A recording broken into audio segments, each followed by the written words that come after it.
It's not often we start this broadcast with some medical news, but in this case, we kind of have to. RSV cases are in babies are on the rise, just 5% here in Wessex County. Now, could it be in other kids besides the babies? Well, you'll probably be the judge. Here's my good friend Tony Hallamir.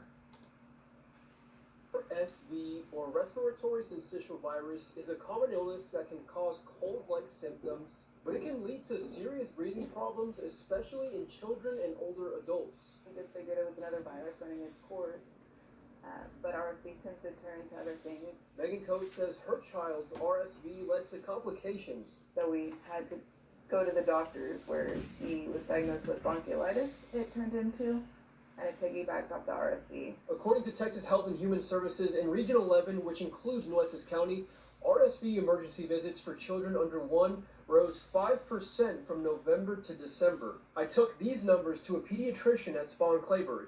It's actually probably even more than that. Compared to November, I've seen several kids this week with RSV. And that's more in the clinic, not the ER, but we are seeing a big outbreak. Dr. Whitlock Morales says for most, RSV is just a bad cold. Runny nose, cough, sometimes sore throat, sometimes fever. But for infants and those with weak lungs, mucus can be dangerous. In kids that they don't clear their secretions well, and babies especially don't clear secretions well. So sometimes they get so congested and so much mucus that they just don't breathe well. She recommends rest, hydration, and suctioning babies' noses. So for the babies, it's really just that TLC. We watch their breathing, sometimes elevating them makes it a little better. Some physicians promote using like a Vicks type solution in the air. I asked when parents should return to the doctor. You start to see like their nose flares or they're breathing really fast, or if the baby or child's listless and just not active, or stops having wet diapers. Those are all indications that you need to have them checked out. Health experts expect cases to go down by late March or early April. From the South Side, I'm your neighborhood news reporter, Tony Hadamil, Chris 6 News. And we'll know by then whether or not it's going up or will go down. But point of advice to look out for whenever you're dealing with medical issues like this.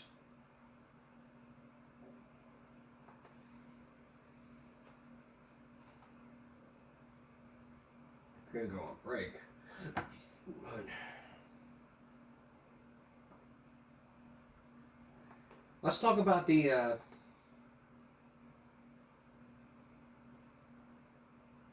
because after over 900 days of water restrictions, they'll enact stage 3 of the drought contingency plans. Now, what does that mean for the water here in Corpus? Here's Stephanie Lauber. On June 14th, 2022, Corpus Christi Water enacted Stage 1 water restrictions. And there's no water at the end of that tunnel because on December 16th, we'll begin Stage 3. That's 916 days of water restrictions. So we're at a point that we have not seen before. Now that our combined capacity has fallen below 20%, neighbors are being asked to use even less water. I sat down with Drew Molly, Chief Operating Officer of Corpus Christi Water, and asked him what the city plans to do to keep our water flowing. It's concerning. Now, I will tell you, we've got some water supply projects that we're working on. The plan is to tap into all sources of water, like former groundwater wells that could be reactivated, drawing as much water as possible from the Mary Roads pipeline, and conserving water through tougher water restrictions.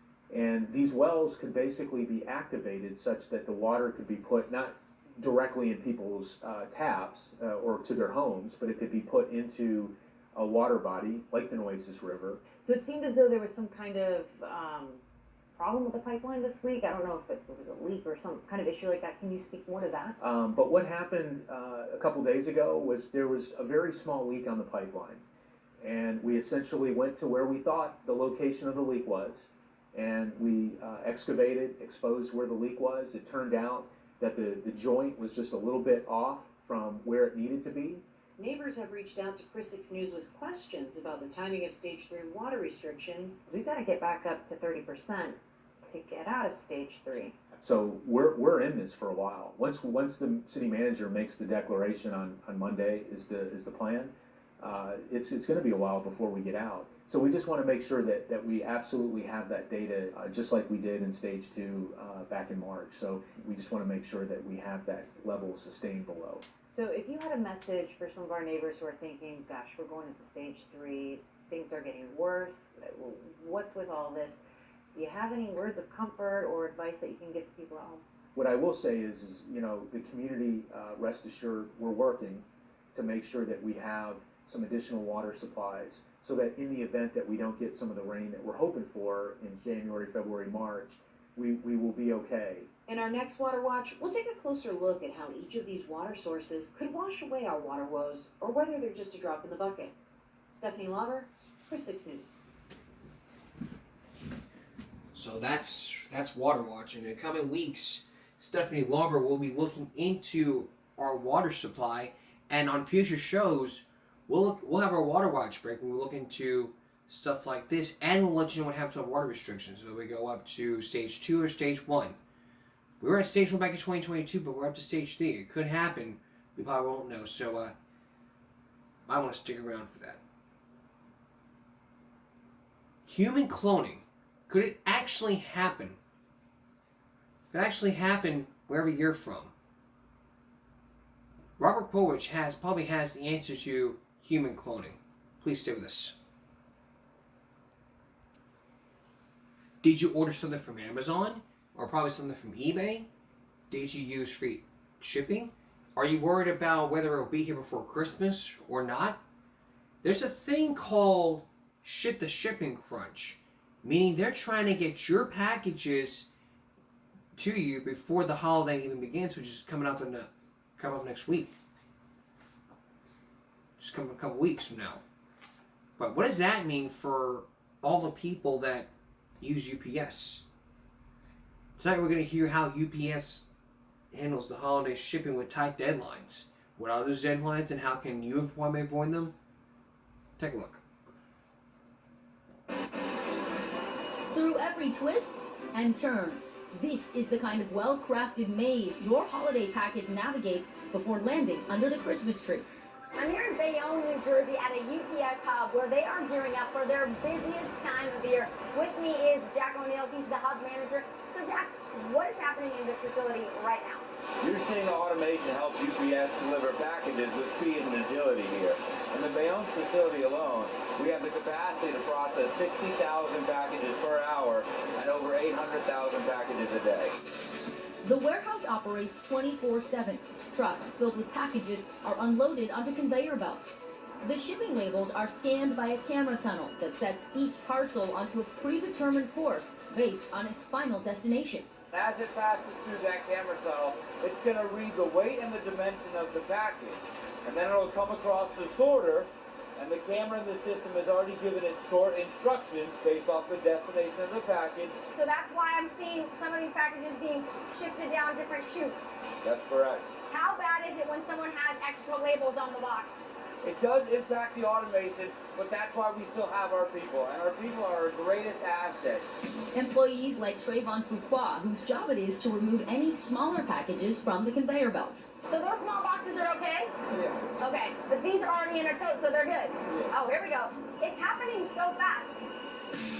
Helping Trayvon behind the scenes is a team of supervisors in the UPS control room who monitor 600 cameras to make sure no package gets left behind. We got Cat Smith from PD2 going to -4. What are your supervisors specifically looking for on all of these cameras? They're making sure the package flow is going to the right destination, and they're switching destinations from time to time. They're changing the belt speeds and the direction of the package flow.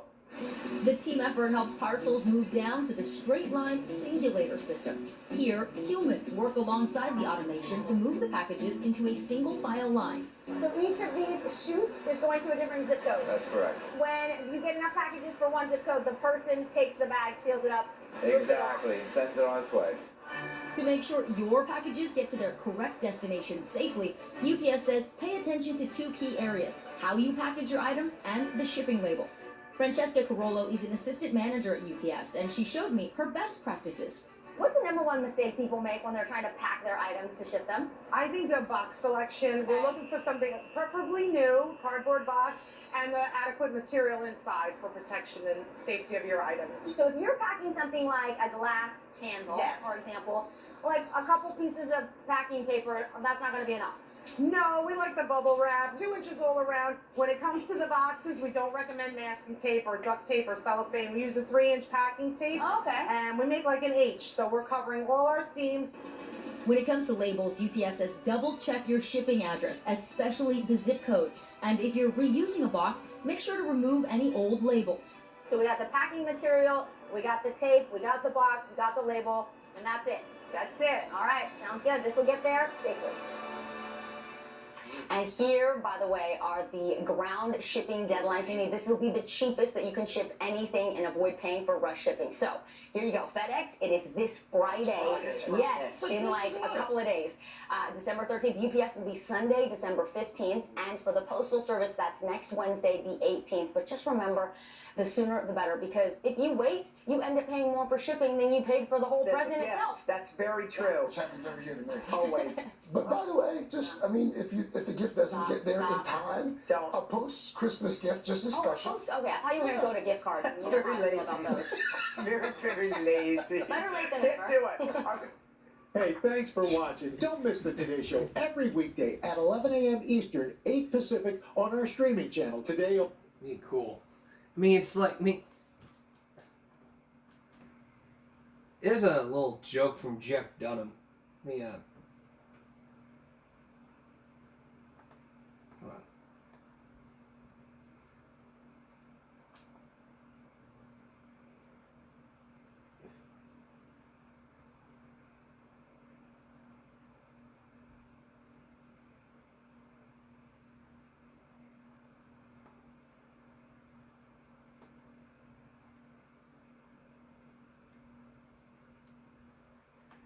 Let me see.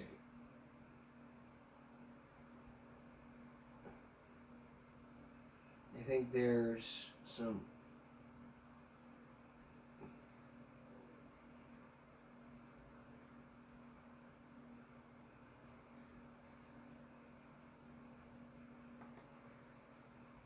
Some like.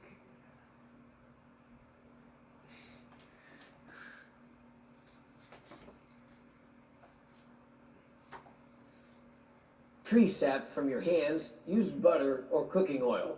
And to remove butter or cooking oil from your hands, use tree sap. Nah. There you go. A Hanukkah tradition is making potato pancakes called latkes. For something a little different, use a sweet potato. Anything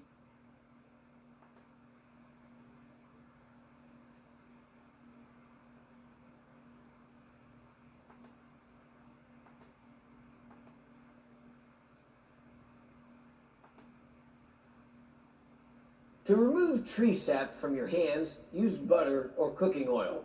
And to remove butter, gift. Say, here's a gift card. Christmas, no problem. What to give someone for Christmas? Can't decide what to give. Can't decide what to give someone for Christmas? No problem. Get them a gift card. It's the perfect way to say, here's $20. Get your own gift. There's $20. Get your own fucking gift. Not sure, just give him a gift card. And be like, get your own fucking gift. It's like, wow. Coming up, human cloning. Could it be possible? Robert Kolwich with our Give a Break Nightline Friday Night Special. Stay with us. Well, I couldn't find a cloning story. If I find that, we'll have that for you. But you may remember we did a whole special called Guns in America, A Day in the Life, which is inspired from NBC Nightly News with Tom Brokaw. We focused in on how kids and guns spells disaster. But we had a lot of these shootings from Mississippi, Texas, Colorado, Jonesboro, Arkansas to Kentucky. It's all, I mean, we also talked about children killing children. In the past, it's happened in all these states. And every time this happens, we as a society wonder, what do we do with these troubled kids? or these teens? Do we put them in prison or juvenile correction centers? That's not what we're talking about. What we're talking about here is, what we're talking about is how kids and guns spell disaster and how we're one nation under the gun. And now, as we're about to show you, here, some of these this may provide a clue. It may provide a clue to what's going on. If you have to, because we look at these, we look at news articles, we look at studies, statistics, listen to experts, we hear about all these shootings happening. And believe me, we know what goes on. So with that in mind, let's take a look at this story. We'll have that for you on Friday and on Saturday. So let's take a look. If you want to understand one part of the gun culture in this country, start here, Las Vegas. At the annual SHOT Show, that's short for Shooting, Hunting, and Outdoor Trade Show. This is the largest collection of capitalists in the shooting sports industry. This really is a combination trade show, hootenanny, alumni reunion. It's a $30 billion industry. It's more than just guns and ammo. It's outfits and accessories, gadgets. Because guns to these people are not only a way of life, they're a state of mind. When they look in the front of that barrel, there isn't any doubt about what's going on there. And nobody's confused in the room about who's who and what's what at that point in time. And you solve a lot of social arguments instantly by just looking at one of these. I mean, you want to be the city in America that has no guns in any of the houses in the city? Marva Gaskins probably would. She understands another part of the gun culture, because she lives it, here in North Philadelphia, in a neighborhood they call the Badlands. It came up on the Yeah, it came up here. And see? Right. They shot into the house? Yeah, see? Oh.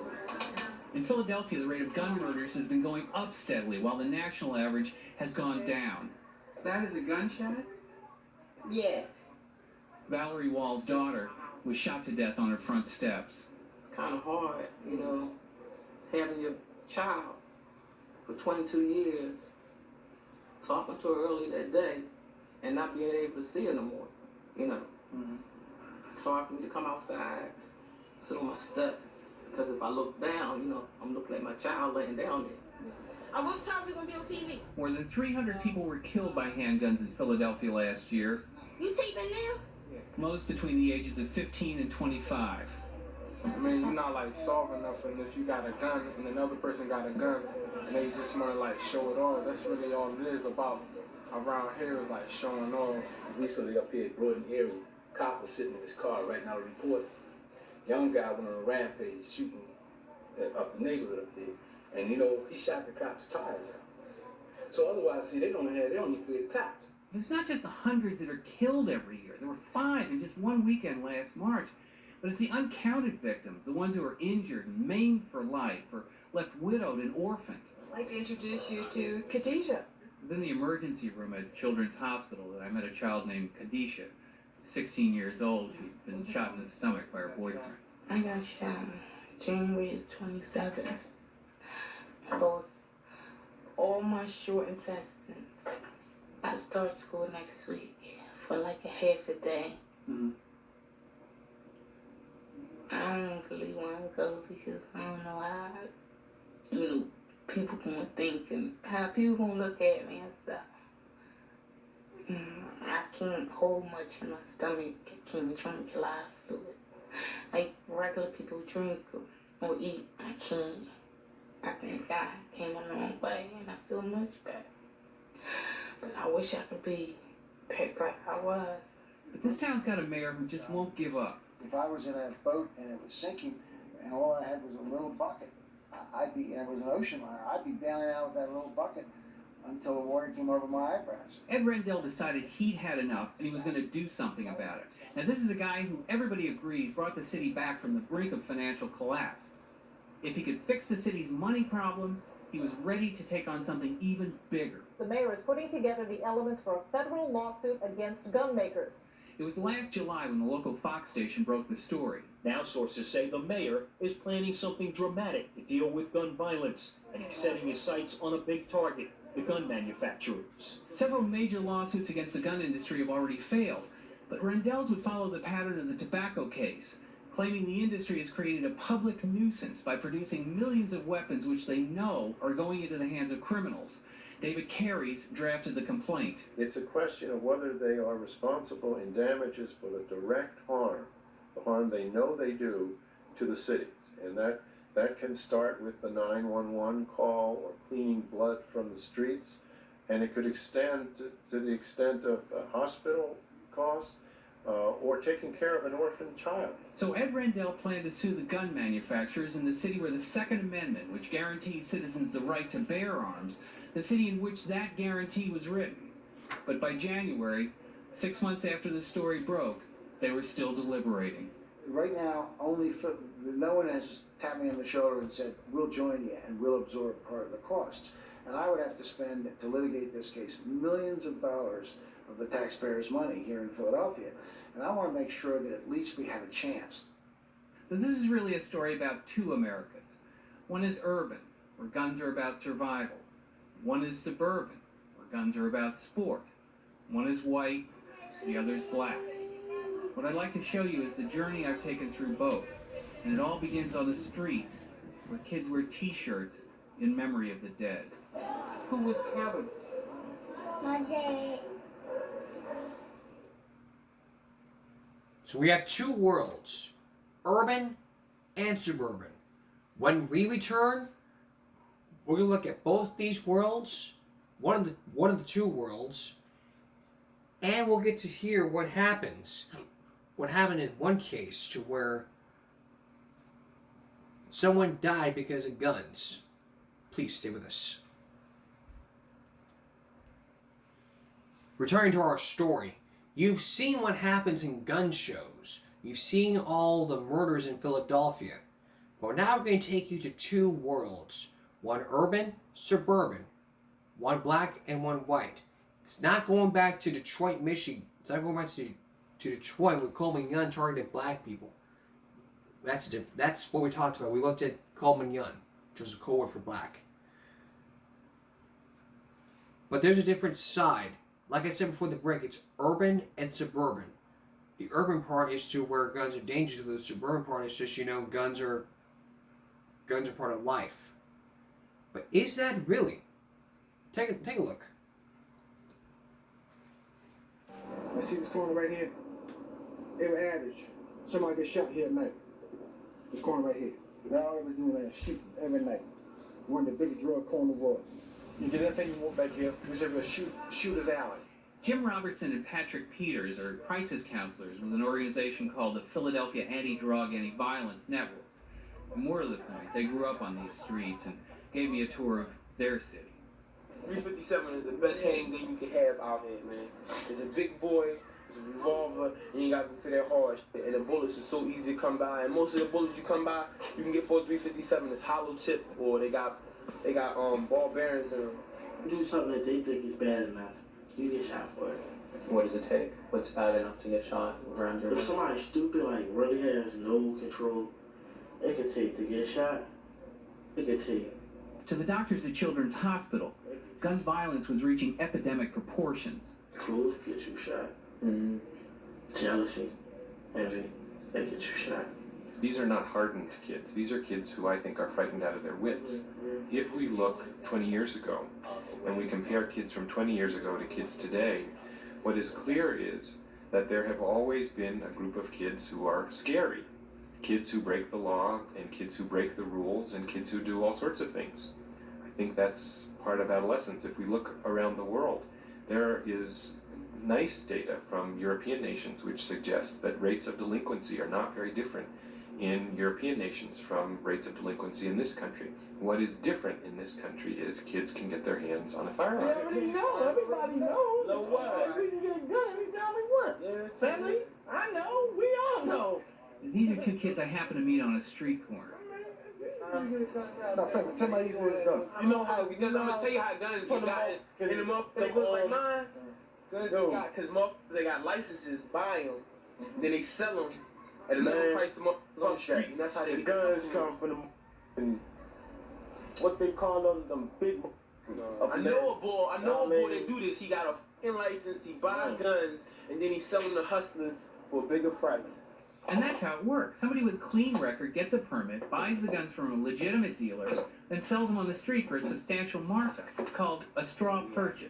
It's a clean gun. It's never been used. They're not like you're getting a gun that's been used in crimes. 90% of the time, they're getting guns that are still in the boxes, brand new. These cops didn't want their faces shown. They sometimes work undercover. A lot of the straw purchase, the straws, they'll go and buy guns to try to make a couple bucks. You know, they live in the inner city. They figure they can get a fast buck. Guns is what's happening. Guns and drugs go together. Guns and drugs and it's crime. Crime is a business. You think people want to stop crime? Nah. There's a lot of folks that don't want to stop crime. The city tried to pass tougher gun laws 4 years ago. They were knocked down by the state legislature. In Pennsylvania, there are more NRA members than anywhere else in the country, except California. Before, the police department could say, why do you want to carry a gun? And if you couldn't come up with a compelling enough reason, then you could not be issued the permit. Well, that was wiped out. So as a result, now, pretty much anybody can get a permit to carry. You don't really have to make a great case. You just have to be a criminal. Essentially the litmus test is, are you a criminal? You can have numerous arrests for narcotics, robbery, for any felony, but it's not a conviction. Then that person can buy a gun. Half of all the retail gun sales in Philadelphia are multiple purchases. In other words, in half of the sales, someone will buy at least 2 guns, and almost 20% of the time, they buy between 5 and 9 guns. What sort of generated this focus on handguns that is now sort of a freestanding initiative. We were looking at how to make neighborhoods safer for kids. When I first started following this story, everybody said the guy you got to talk to is Mike DeVerodinis. He's the recreation commissioner. In other words, in charge of all the parks and sports facilities for the city. I mean, that sounded funny, but actually, this is the guy who got the ball rolling on the issue in City Hall. If you look at the guns that are found in crime scenes in the city, you will find concealable, semi-automatic handguns as the majority, I think the overwhelming majority, 8 in 10 or 9 in 10 of crime guns found that are found at crime scenes and traced by the ATF, that's what they are.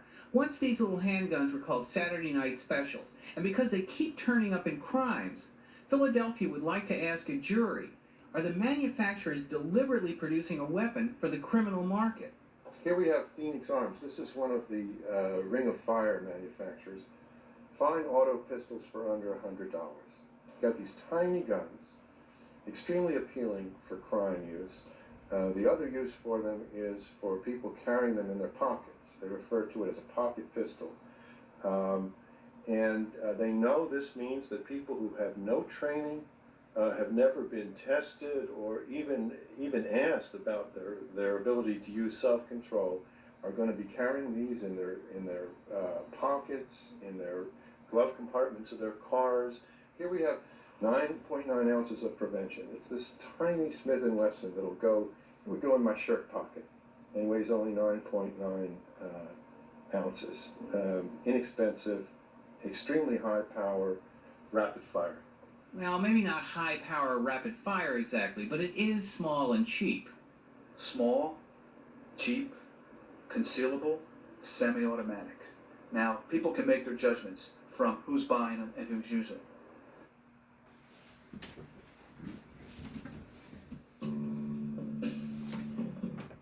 Now, people can make their judgments from who's buying them and who's using them. So who's buying, who's using them? That is a tough question. Remember, it's all about those kids. It goes to kids. Because you usually got a pattern. You got kids, drugs, and guns. Kids and guns, drugs and guns.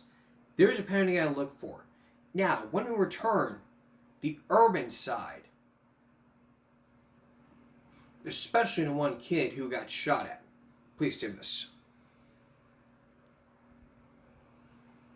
Now, returning to our story, we've looked at how Pennsylvania is trying to pass laws and how one mayor is trying to sue gun manufacturers for allowing juveniles to get their hands on semi-automatics.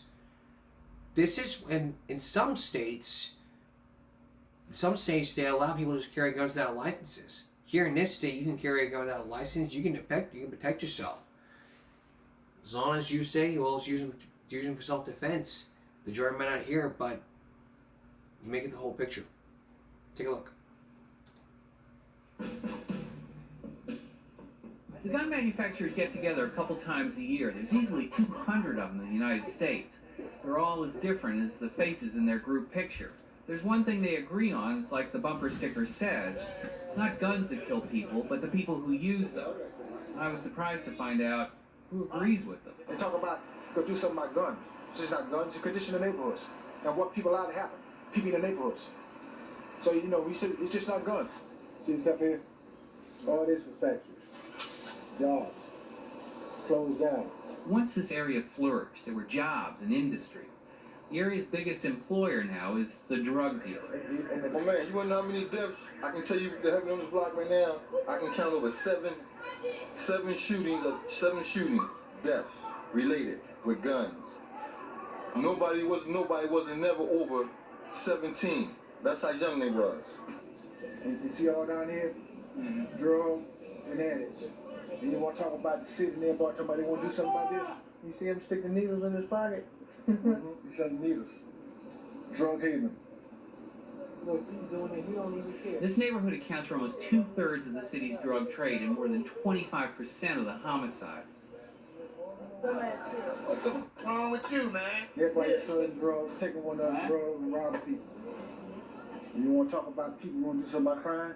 Yeah, right. And the roots of this area's decline go back more than 60 years. This is a map that was drawn up in 1935 by the HOLC. That's a precursor to the Federal Housing Administration. It was used by bankers in writing mortgages. The red areas are considered those that are hazardous, risky investments because they were and are mostly black neighborhoods. It's called redlining, and the map is a self-fulfilling prophecy. It's also where most of the shootings occur. I met Craig McCoy, a reporter with the Philadelphia Inquirer, as he was trying to piece together the life of the city's latest victim. But his profile is very typical of the Philadelphia murder victims. He's a young black man. It's a firearm death.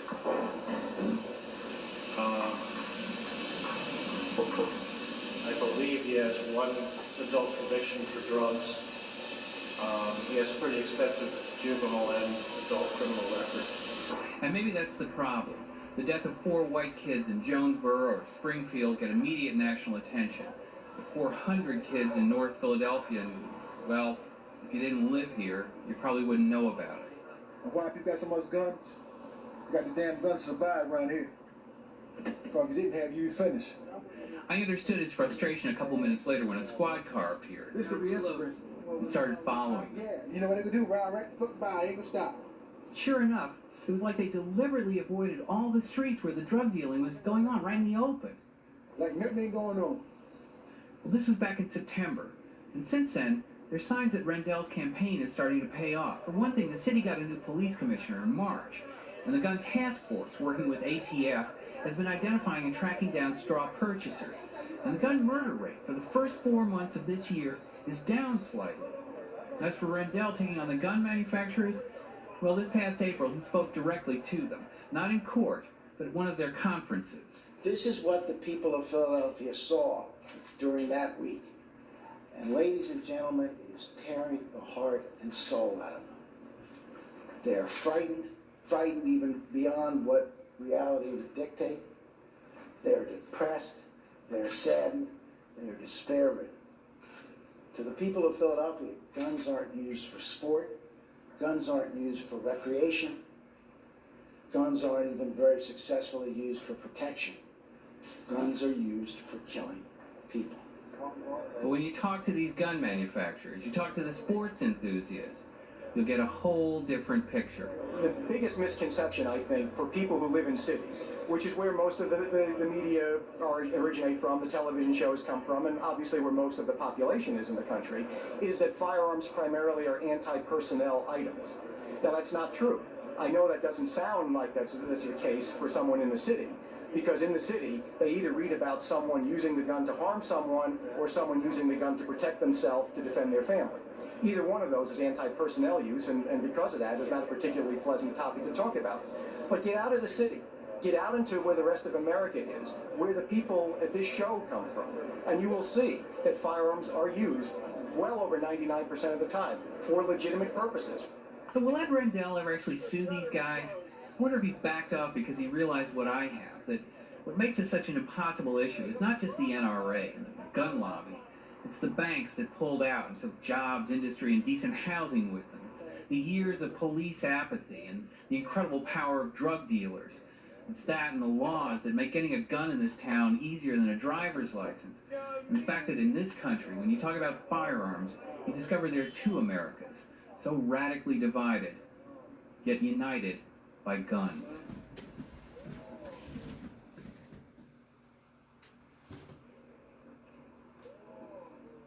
And they do get united by guns. We'll look more into this, but we're going to have that part for you come up on Saturday. Now let's take a second. Now it's time for our second look. And tonight we're going to take a second look into what we've been talking about. Gun safety. We'll do that in just a minute, but first, with all the school shootings happening, what if there was an idea called arming teachers? When Donald Trump was president, he had the idea of having teachers carry a gun. But he was mocked, while the people said it was a terrible idea. Now, how could that have happened? Here's John Stossel with our second look.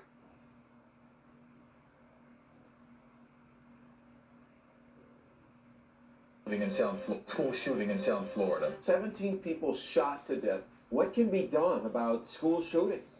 Some say kids will be safer if some teachers carry guns. President Trump said that. We need to let people know, you come into our schools, you're going to be dead. Trump was mocked for suggesting teachers have guns. Arm a teacher is completely insane. It's a terrible idea. A terrible idea. But Trump's critics probably don't even know that many teachers have brought guns to school for years. In Texas, teachers carry in about 200 schools. This high school advertises that. I can see that sign out on the highway. Boy, it's a great, man. Parents we interviewed here like the policy. It's a good idea. I think we need it. It makes me feel safer. I love the King gun policy. Superintendent Ricky Stevens created it, saying if there's trouble, teachers want to go defend the kids. We know our staff and our teachers are going to go. Do we want them to go with a pencil or go with a pistol? Everybody's against it. This Florida student says teachers carrying guns is a terrible idea. You're asking a teacher to fight an assault rifle with a handgun. That seems like a pretty unfair fight to me. The teachers have handguns against somebody with a big gun.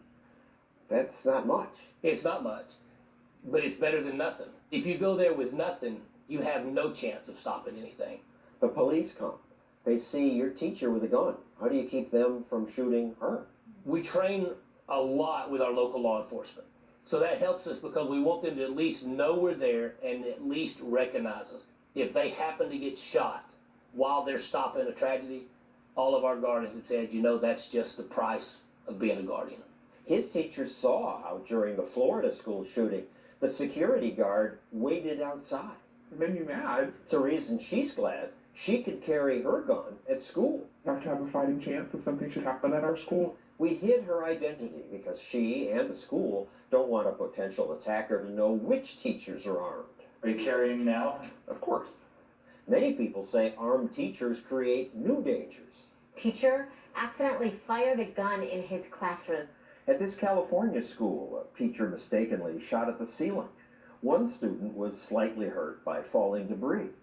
But that's the only incident we could find where a student was injured. took a rifle to his... On the other hand, armed teachers have stopped school shootings. 16-year-old Luke Woodham has been arrested. When this student killed 2 classmates, an assistant principal with a gun held the killer at gunpoint until police arrived. We don't know how often armed teachers deter shootings. The media can't cover crimes that never happened. The media also distort what President Trump proposed. Donald Trump said teachers should have guns. Teachers should not be required to protect and serve and to teach. Required? No teacher's required to carry. It's voluntary. Those who want to bring their guns to school can. Here's another distortion. I really do not support the idea of arming teachers. Arming teachers. Arming teachers. A new federal program? That's not what the president proposed. Lots of teachers already have guns. All a school has to do is allow some to bring their guns to school. At the Keene School District, however, Superintendent Stevens did create a new government program. The school purchases a gun, and then we give them and register them to our teacher. That way, he says, he can make sure all teachers have training on the same type of gun. Finally, as we ponder the best way to keep students safe, we should address the scariest myth. The epidemic of shootings. Epidemic of school shootings. Despite what the media say, there is no epidemic of school shootings. No sharp increase. School shootings kill far fewer kids than driving, suicide, drowning, even suffocating. Why now? School shootings are not in a big uptick. Exactly right. But we prepare for them because if even one shooting happens, it's more than we would want. You're 10 times as likely to die suffocating. Right. I mean, you can't protect against all these things. No, but we do train our kids in school how to not suffocate and how not to drown. Certainly, Stevens' armed teacher program is cheaper than what my town does. New York City spends hundreds of millions of dollars stationing police officers in and around schools. Of course, here and in most blue states, suggesting that some teachers carry weapons horrifies people. They don't understand that a responsible, trained teacher with a firearm is better than having a teacher with nothing. Texas will definitely probably be leading the way when it comes to protecting our kids with weapons, and that New York would choose to go a radically different way. I'm glad that we live in a country where the local people can decide what goes on in their school district and not a bunch of people in New York City. It's good that America has 50 states. That allows experiments. Teachers in New York City may fear guns, but teachers in Texas can serve and protect. Look at all 50 states. Look at the bigger picture. And you'll find that all states have different laws. Which brings us to another second look. What if you want to carry a gun with you for safety? To protect yourself? The Supreme Court says yes. But guns can reduce crime. How easy is it to get a gun permit? And as you're about to see,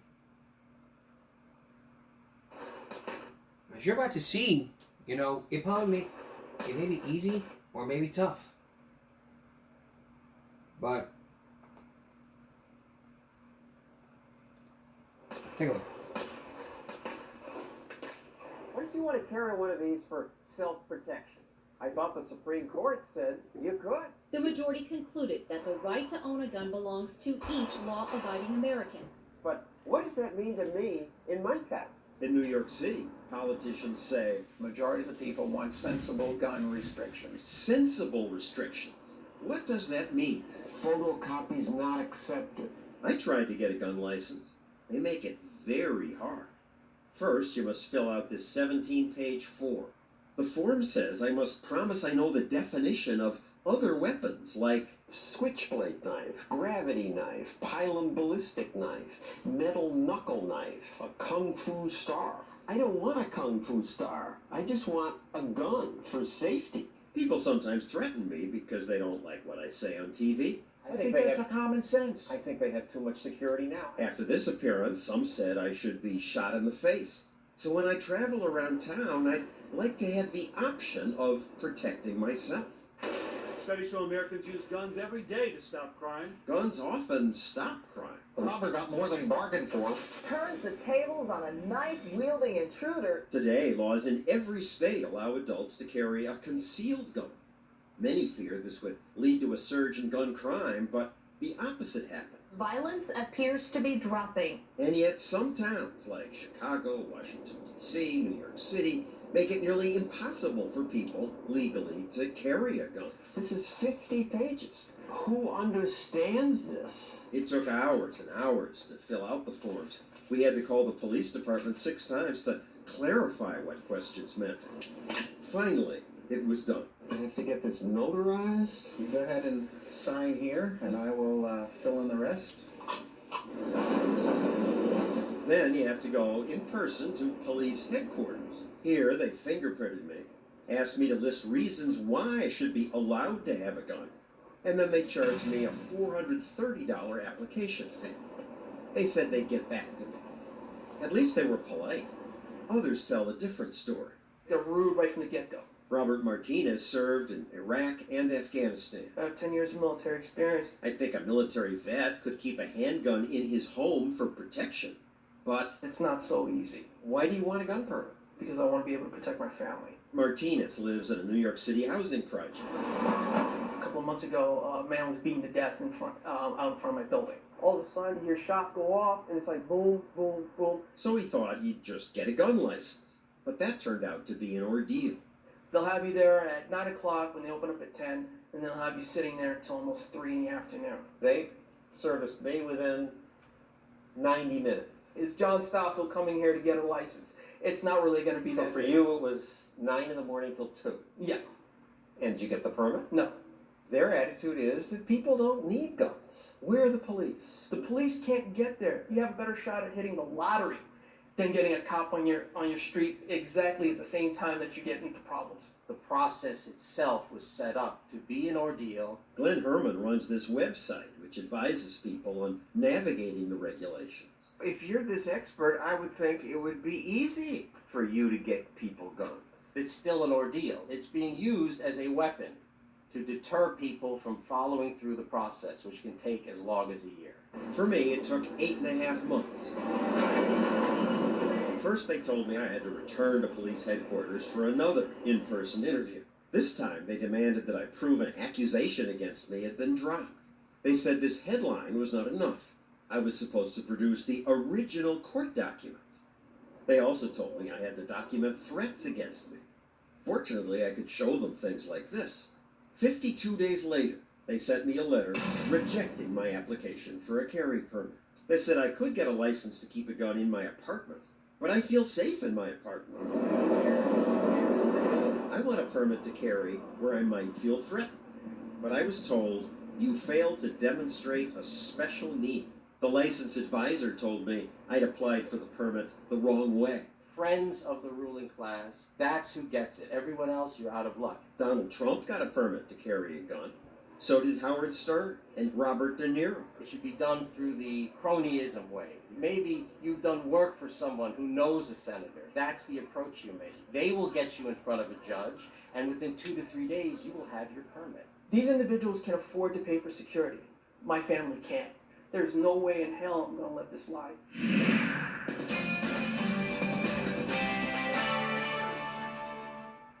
Just that simple. It's just that simple. You can easily just get a gun and then all of a sudden, poof, you don't have a license. We license drivers. You carry a gun? Bad idea.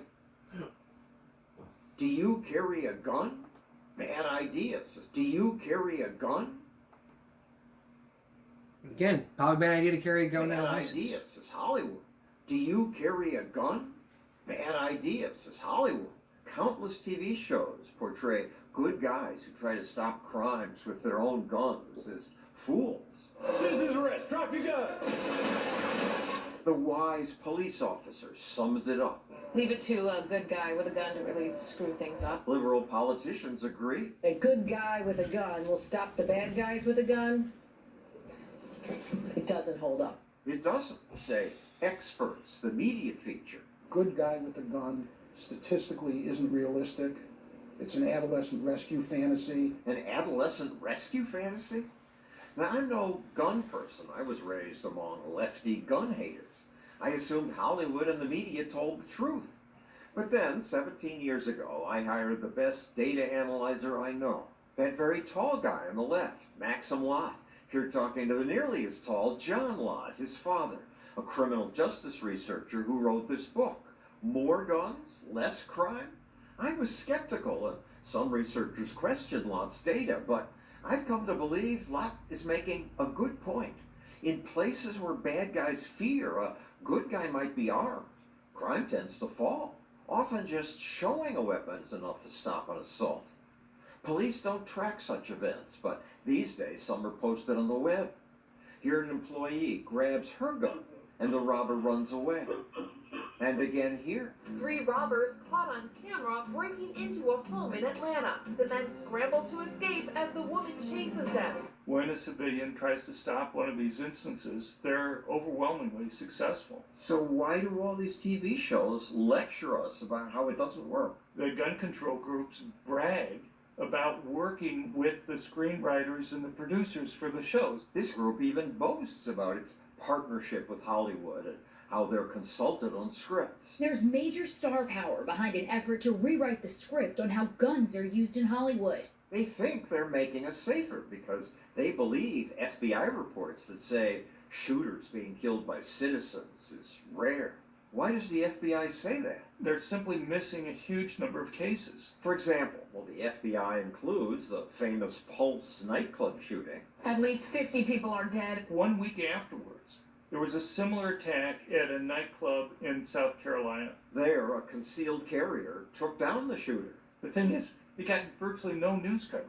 49 people being killed is going to be a bigger story than 3 people being killed. I understand, but the guy still had like 125 rounds of ammunition on him when he was stopped. You would think at least some of the news coverage would at least mention, here's another case that almost turned out to be the same, but it was stopped. Also, remember the Parkland shooting? At least 17 people are dead in Parkland, Florida. Just a few months later, in Titusville, Florida, there was an elementary school that was having a big event at a park right next to the school. Had hundreds of students there, and a man came up, started firing his gun. Police say the gunman was then shot by someone else who had a legally concealed weapon. And was able to seriously wound the attacker and stop him before he was able to go and kill anybody. The bystander saved a lot of people's lives, says the police.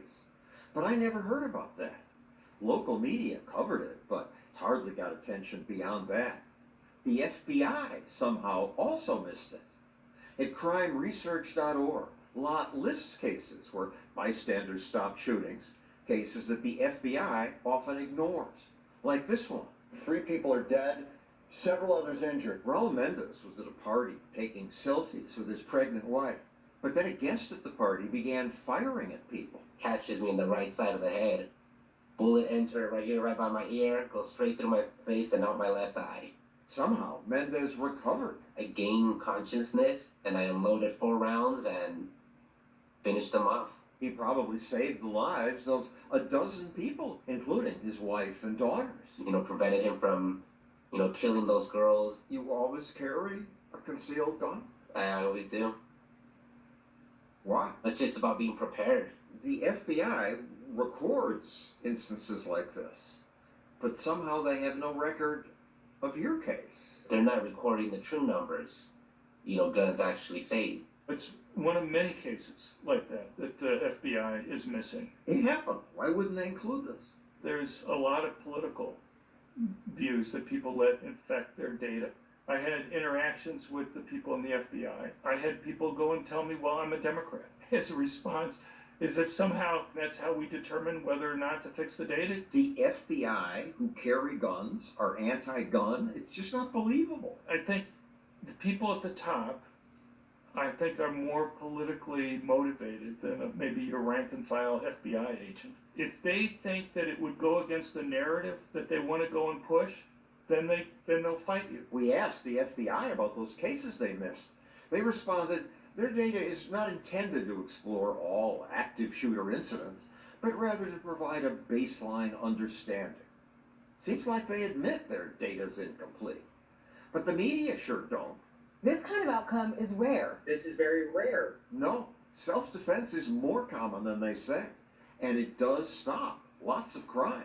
It'd be great if we could just get all guns to disappear. But the problem is that when you go and you ban guns, it's basically the most law-abiding good citizens who obey them. Every place in the world that's either banned all guns or all handguns has seen murder rates go up. Why would that happen? If you're primarily disarming their victims, you make it easier to commit the crimes. But the so-called experts still say There haven't been good guys with a gun who stop mass shootings. It's the kind of thing you learn from reading comic books. I was prepared and it saved lives. There's no comic book story about that. Those are facts. That's what happened. I was there. I'm sure there's many more out there that'll go unheard. stories like this do often go unheard in legacy media. But we cover them at Stossel TV. And I covered them on Give Me a Break. Guns save lives. Guns don't kill people, the government does. If you look at given case scenarios, then all of a sudden YouTube can probably look at why guns save lives. We'll be right back. And finally tonight, would you like a 3D printed gun? Here's a second look at the right to print arms. Technology moves forward. Things like technology moves forward. Things like 3D printers are great. So are you ready for 3D printed guns? Anyone can print it. No background checks. Mental illness not a factor. Virtually undetectable. The media are alarmed. This changes the safety of Americans forever. You shouldn't be able to make a gun in your own basement. Massachusetts legislator David Linsky is one of many officials who want 3D printed guns banned. No one should be allowed to make these guns, ever, on their own. That is absolutely correct. Look, we have enough guns in this country already. But there's a bigger issue at stake, says Defense Distributed, the company that owns the blueprints for 3D printed guns. I think it's incredibly important for companies like ours to stand up for rights that are being obviously infringed upon. Not just gun rights, they say, but free speech. The law can treat firearms like firearms. They can't treat the speech used to make them like firearms. We're fighting for the constitutional right to share these files with the world. Why do you want to? There's enough weapons out there. We believe in free speech. You can't ban lawful U.S. citizens from sharing information with other lawful U.S. citizens, right? You can't ban the sharing of information. This isn't about guns. This is about free speech on the internet. The federal government has a responsibility to keep people from spreading this around the country. Keep people from spreading sounds like censorship. It's not censorship when the national security and public safety are at stake. You can argue it's justified, but it's censorship. Side of the federal building has been blown up. Holy cow. After the Oklahoma City bombing, the U.S. Congress asked the Department of Justice, can we make a law that bans putting bomb-making instruction on the internet? And DOJ said, no, you can't do that. You can't ban putting files on the internet. Nuclear bombs are a little bit different because it's classified information. What's not classified is all over the web. Plenty of websites and books teach people how to make deadly things. Should the anarchist's cookbook be banned? No. There's no reason to ban books. There are some deadly recipes in there. The genie is out of the bottle a long, long time ago on the anarchist cookbook. But this is a very different thing, whereby all you have to do is download a file, press a button, and a printer gives you a gun. I don't think that's an accurate description of the technology. There's not just point-click shoot. Bad people can go to Instagram and get an Insta gun. People think that with a 3D printed gun, you press one button, click, and a gun pops out. It's actually a very complicated process. It might take a full day of printing. You have to treat the plastic with chemicals so that they're strong enough, and then odds are the gun's pretty crappy. America does have a long tradition of people making their own guns. If we had a ban on home manufacture of weapons from the time of the American Revolution, we would probably still be under the king's rule. Well, it was a very different society. Now we have AR-15s and semi-automatic weapons. Rights are enshrined in the Constitution for permanence. They're not put there for transitory, fleeting references. They're there for the long haul. But the Constitution also says, provide for the common defense. Politicians call printable guns a windfall for terrorists. A direct threat to our national security. Terrorists have access to far more dangerous weapons than 3D printed guns. The notion that, ISIS is having a factory of 3D printers and making these stupid little plastic guns that can fire one shot at a time, it really strains credulity. But couldn't 3D printed plastic guns sneak through airport security? Bullets are made out of metal. They'll just use plastic bullets. You can buy plastic bullets or rubber bullets today in a store. They're not very effective. 6 years ago, when Blackman's client first posted the blueprints, the State Department forced them to pull the files. We took our files down, with thousands of other places on the internet posting them. It's true. The legislator hadn't realized that. Is that an active website right now? Download now. Anybody can do it. I understand that some people might think that the genie is out of the bottle, but let's put as much of that genie back into the bottle as we possibly can. You can't put the genie back in the bottle. One of the reasons why these efforts to regulate the internet are kind of silly is you can't shut down information. If anything, banning the information creates interest, right? When you ban it, some people say, oh, I want to get that. And it makes people want to download even more. For now, the information's out there, and politicians and TV anchors will try to scare you to death. Tomorrow morning, the sun will be shining, the birds will be singing, and anyone will be able to legally download instructions to 3D print their own fully functional plastic gun. That happened. The world's the same. Birds are still singing, the sun's still rising, and I think people are just fear-mongering. There will be a new wave of gun violence. We believe in free speech. This is an important principle, and the state can't take us down. Nobody can come and take you down. Come up on Saturday, part 2 of Under the Gun. That's all for this edition of Game Break Friday going to Saturday. We'll see you again for Game Break Saturday night. For all of us here at YouTube, man, give me a break. I urge you to stop bullying, speak up. Concentration, not strength. No jaywalking. Take care of yourself and each other. Have a good night.